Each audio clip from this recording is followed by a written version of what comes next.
Bom. Soberano e Santíssimo Deus, Pai eterno, mais uma vez, ó Deus de Abraão, Deus de Isaac e Jacó, nós colocamos na Tua presença esse estudo, o nosso trabalho, que Tu nos orienta através do Teu Espírito Santo. E que esse estudo, Senhor Deus, não sirva só para nós aqui, mas que através da internet, ó Deus, possa ser passada a muitas outras pessoas que interessa a ver a verdade como ela é. Abençoe-nos na Tua graça, na Tua bondade. E nós te agradecemos tudo em nome do Senhor Jesus. Amém. Amém. Mais um estudo que nós vamos passar. E porque temos que guardar os 10 mandamentos. Ocorre que, na maior parte das religiões, as pessoas, maior parte também dos teólogos, as pessoas pensam que quando foi abolido a lei de Moisés, aboliu a lei dos 10 mandamentos. Nota uma coisa, que normalmente a pessoa que guarda os 10 mandamentos, como a Igreja Adventista da Promessa, a Igreja do Sétimo Dia, vou falar o nome de igrejas aqui, mas eles acabam guardando também a lei de Moisés que foi extinta. E os 10 mandamentos não têm nada a ver com a lei de Moisés. A lei de Moisés era um estatuto, ou seja, uma constituição. E os 10 mandamentos são lei moral de Deus. Quando nós fizemos o estudo sobre a lei, aqui, deixou bem claro isso aí, mas nós vamos abordar algum assunto da lei aqui nesse estudo para mostrar que a lei dos 10 mandamentos é completamente fora da lei de Moisés. A lei de Moisés foi extinta quando nós fizemos o estudo da lei. Mostrou-se que Jesus aboliu a lei de Moisés ao rasgar o véu na sua carne. Está lá em Hebreus. E a lei dos 10 mandamentos, como foi escrito pelo dedo de Deus, tem a legitimidade de Deus, escrito em pedras, isto significa perpetuidade. Por isso que lá em Eclesiastes diz assim: eu sei que tudo que Deus faz dura eternamente. Nada se lhe pode acrescentar e nada se lhe pode tirar. E isso faz Deus para que o homem tema diante dele. E a única coisa que nós vemos na Bíblia que Deus fez com a sua própria mão foi a lei e o homem. A primeira etapa desse estudo, nós vamos passar hoje a primeira etapa, e a segunda etapa, que realmente é os 10 mandamentos depois, nós vamos passar na segunda etapa, na outra semana. Então, esta primeira etapa, qual a razão por que devemos guardar os 10 mandamentos de Deus?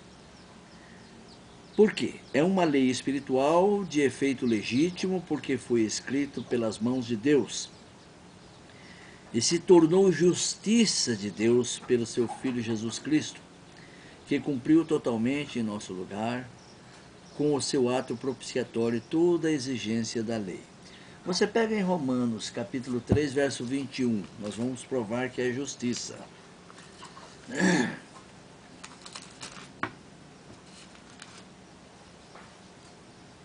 Mas agora se manifestou sem a lei a justiça de Deus, A justiça de Deus. tendo o testemunho da lei e dos profetas. Esse versículo é uma incógnita. Muita gente se atrapalha com ele. Mas agora, sem lei, se manifestou a justiça de Deus. Sem lei, qual lei? A lei dos judeus, a lei de Moisés. Testemunhado pela lei dos 10 mandamentos e pelos profetas. Então, agora, sem lei, se manifestou a justiça, porque morreu aquela velha lei dos judeus e ficou a justiça de Deus através dos 10 mandamentos. Né? Em João 15, verso 10, Jesus diz o seguinte: Se guardardes os meus mandamentos, permanecereis no meu amor, Do mesmo modo que eu tenho guardado os mandamentos de meu Pai e permaneço no seu amor. Se ele guardou os mandamentos do Pai e disse: guardares os meus, então ambos são um só. Senão ele teria guardado só o dele, né? Mas ele era servo, ele tinha que cumprir a ordem do Pai, então ele tinha que guardar os 10 mandamentos. E os 10 mandamentos, muitas religiões pregam que resumiu em 2, mandamento de amor. E eles nem citam o versículo correto, amar a Deus sobre todas as coisas e o próximo como a ti mesmo. Né? Mas esse amar a Deus, lá em 1 João capítulo 5, verso 3, diz assim: e o verdadeiro amor é a guarda dos mandamentos de Deus. Ora, esses mandamentos não são penosos, são pesados. E o próximo como a ti mesmo é uma continuidade dos 10 mandamentos, porque 4 leis ficou de homem para com Deus e 6 leis ficou de homem para com o homem. Na segunda etapa desse estudo nós vamos ver bem claro isso aí. Isto é tudo que Deus exige e aprova, e tornou-se justiça. 1 Coríntios 1 e 30.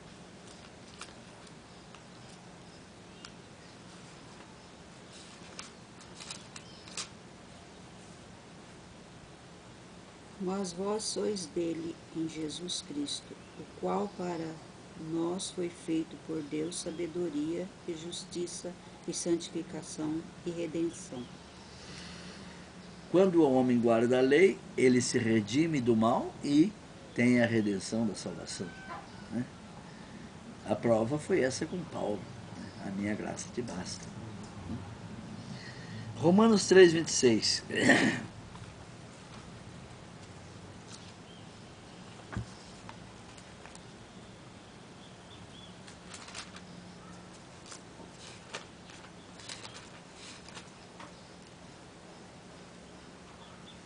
Para demonstração da sua justiça neste tempo presente, para que ele seja justo e justificador daquele que tem fé em Jesus. Completou o que eu tinha acabado de dizer.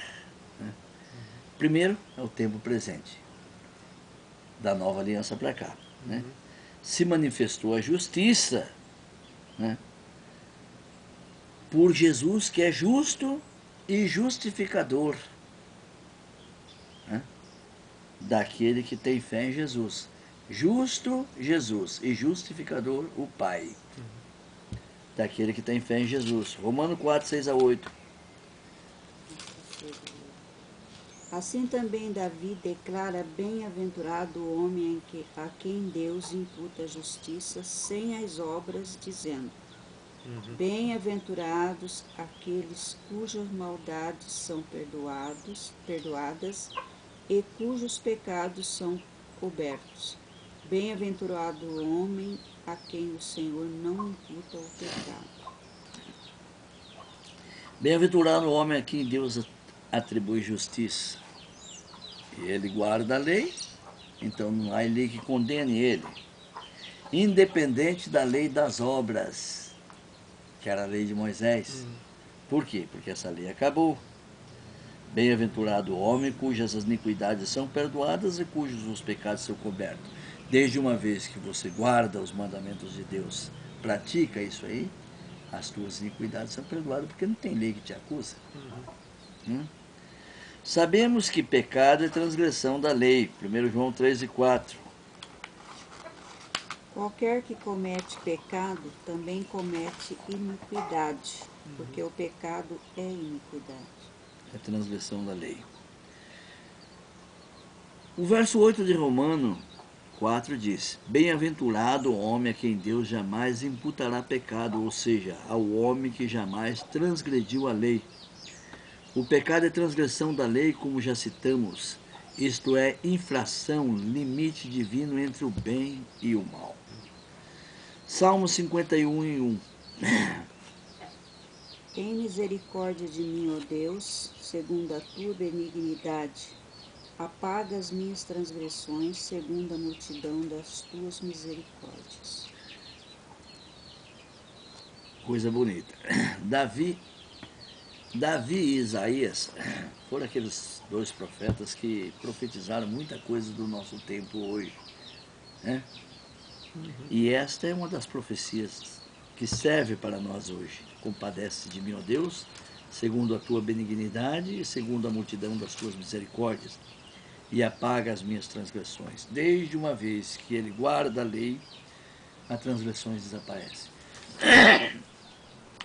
A iniquidade transmite uma forma inerente, errado, expressamente proibida ou não. Romanos 1, 21 a 23. Porquanto, tendo conhecido a Deus, não o glorificaram como Deus, nem lhe deram graças. Antes, em seus discursos se desvaneceram, e o seu coração insensato se obscureceu. Dizendo-se sábios, tornaram-se loucos, e mudaram a glória do Deus incorruptível em semelhança da imagem de homem corruptível, e de aves e de quadrúpedes e de répteis. O que a lei de Deus fala? Não farás para ti imagens de escultura. Olha o que eles fizeram. Mudaram a glória de Deus incorruptível em semelhança da imagem de homem, corruptíveis, bem como de aves, quadrúpedes e répteis. Na segunda parte desse estudo, quando nós for passar a semana que vem, nós abrimos mais um leque disso aí e vai mostrar uma declaração mais contundente a esse respeito. Isto é idolatria, crença errada e falta de conhecimento da palavra de Deus. É o erro, é um afastamento do bem. Romanos 1:18. Porque do céu se manifesta a ira de Deus sobre toda a impiedade e injustiça dos homens, que detêm a verdade em injustiça. Romanos 1:18? Isso.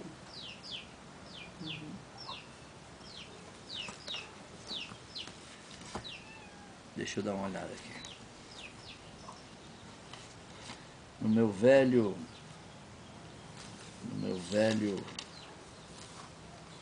computador. A ira de Deus se revela do céu contra toda a impiedade e perversão dos homens que detêm a verdade pela injustiça. Tá certo, né? Então tá bom. É o termo da Bíblia dela que é. Com isto eles acabaram errando o alvo e passaram a ser fracassados, não podendo atingir o padrão divino. Romanos 3:23. Porque todos pecaram e destituídos estão da glória de Deus. Quer dizer, todos transgrediram. Pecado é transgressão da lei. Todos transgrediram e carecem da glória de Deus. Cometeram delitos, ou seja, invasão da vontade própria na oferta da autoridade divina. Ou seja, aquele que edita uma lei, se você cumpre a lei, você está honrando aquele que editou a lei. Se você não cumpre a lei, você desonra aquele que editou a lei. No caso, estão fazendo a mesma coisa, né? Efésios 2:1. E vos vivificou, estando vós mortos em ofensas e pecados. Porque não examina a palavra de Deus, aí está o conteúdo de tudo isso aí, né? O antídoto. Por quê? Nós sabemos que a nossa vida é emprestada, foi dada por Deus. Mas mesmo com vida emprestada, nós queremos fazer aquilo que Deus não aprova, né? E por isso caímos em delitos. Por isso que estamos nessas... Pois todos pecaram e carecem da glória de Deus.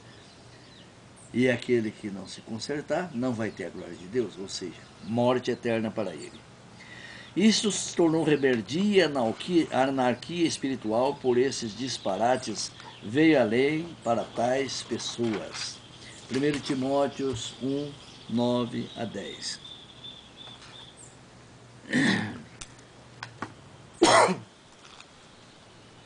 Sabendo isto, que a lei é feita para o justo, mas para os injustos e obstinados, para os ímpios e pecadores, para os profanos e irreligiosos, para os parricidas e matricidas, para os homicidas, para os fornicários, para os sodomitas, para